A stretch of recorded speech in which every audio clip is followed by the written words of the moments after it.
बिल्कुल, ये हाजी अराफात शेख, उनके अंडरवर्ल्ड से क्या रिश्ते है उसके बारे में बोलूँगा।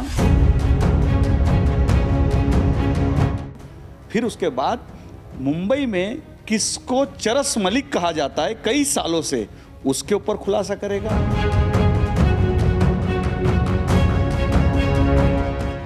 जो लिंक उन्होंने जिस तरीके से देवेंद्र जी को और मुझे जोड़ने का काम किया, उनका सबसे पहली बात तो अभ्यास बहुत कच्चा है। जिस वक्त ये हादसा हुआ था उस वक्त मैं शिवसेना का उपनेता करके काम कर रहा था। मेरे देवेंद्र जी से तो मुलाकात थी नहीं, मेरे नेता उद्धव जी ठाकरे थे।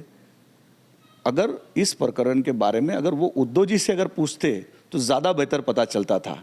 फिर भी मैं उनकी जानकारी के लिए बताता हूँ, उस वक्त इमरान शेख कांग्रेस के एक बड़े नेता थे। बड़े नेता भी इस तरीके के बड़े नेता थे कि उनके कार्यालय का उद्घाटन करने के लिए जगदीश टैटलर जी, कांग्रेस के एक बहुत बड़े नेता, दिल्ली से आते और वो उसके अंदर काम कर रहे थे। और उस वक्त पे ये सारी चीज़ें हुई, कोर्ट के अंदर वो मैटर चल रहा है। अगर वो गुनहगार है उसको सज़ा मिलनी चाहिए, अगर वो गुनहगार नहीं है तो कोर्ट उसका फैसला करेगी। मेरे साथ उसके कोई संबंध नहीं है। वो अलग, पहले से मेरे जब वालिद हयात थे उसी वक्त वो अलग रहने चले गए थे, लॉ की पढ़ाई कर रहे थे। जिस तरीके से उन्होंने बहुत सारी मालूमात दी, तो मुझे वो मालूमात उन्होंने अगर जिस तरीके से दी, तो एक नवाब मलिक एक जिन का काम कर रहे हैं, जो एजेंसी को पता नहीं, मुंबई पुलिस को पता नहीं है, कोर्ट को पता नहीं, लेकिन नवाब मलिक को सारी बातें पता चल जाती। तो मुझे लगता है कि नवाब मलिक का अभ्यास थोड़ा कच्चा है, उनको पूरी तरीके से वो अभ्यास पढ़कर, जानकर, स्टडी करके बोलना चाहिए। अगर वो इसका करेंगे तो आगे उनके भविष्य के लिए बहुत अच्छी बातें होगी। न कहीं उनकी जो ये सारी चीज़ है, बिल्कुल ये हाजी अराफात शेख कल अल्पसंख्यक समाज के मुद्दे पे कल बोलेगा। फिर उसके बाद उनके अंडरवर्ल्ड से क्या रिश्ते है उसके बारे में बोलूँगा। फिर उसके बाद उन एक भंगार वाला किस तरीके से करोड़ों की संपत्ति बनाता है, कहाँ कहाँ दुकान गाले, कहाँ कहाँ इनलीगल प्रॉपर्टी, बेनामी प्रॉपर्टी, उसके ऊपर बोलेगा। फिर उसके बाद मुंबई में किसको चरस मलिक कहा जाता है कई सालों से, उसके ऊपर खुलासा करेगा।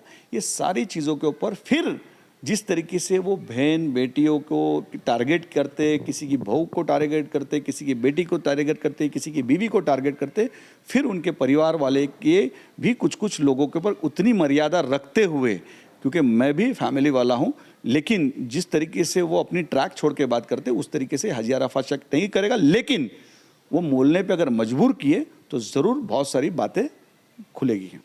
मैंने कुछ ऐसी चीज़ें एविडेंस जमा की है जो मुंबई में उन्होंने कई ऐसे ड्रग्स माफियाओं के साथ उनके फ़ोटोज़ मेरे पास है।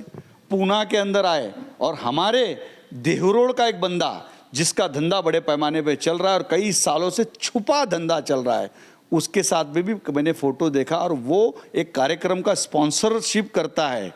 एक अधिकारी स्टेज पे बैठता है, वो अधिकारी रहने के बाद स्टेज पे कैसा बैठा और उसके लिंक ड्रग्स माफिया से कैसे, उसके लिंक अंडरवर्ल्ड से कैसे, वो किस तरीके से पूरा लोगों को, आयबों को छुपा कर ये सारे धंधा करके ऐसे मंत्रियों के सपोर्ट में, संरक्षण में काम कर रहा है, वो सारी चीज़ एक के बाद सीरियल वाइज मैं उजागर करूँगा।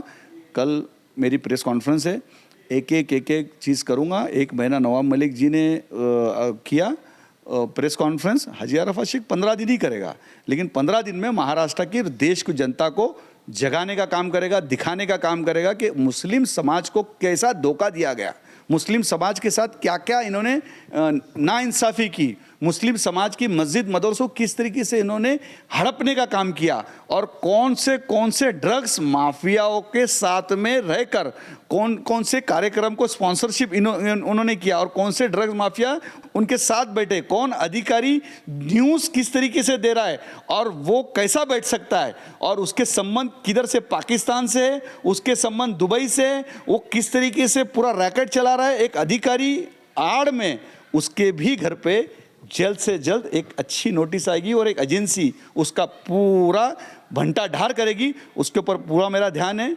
मैं चुप बैठा हूँ इसका मतलब मेरा ध्यान नहीं है, मेरा पूरा ध्यान है। और एविडेंस के साथ अब आऊँगा तो एविडेंस के साथ, पुरावे के साथ, प्रूफ के साथ, और जड़ से उखाड़ के एजेंसी उनको ले जाएगी।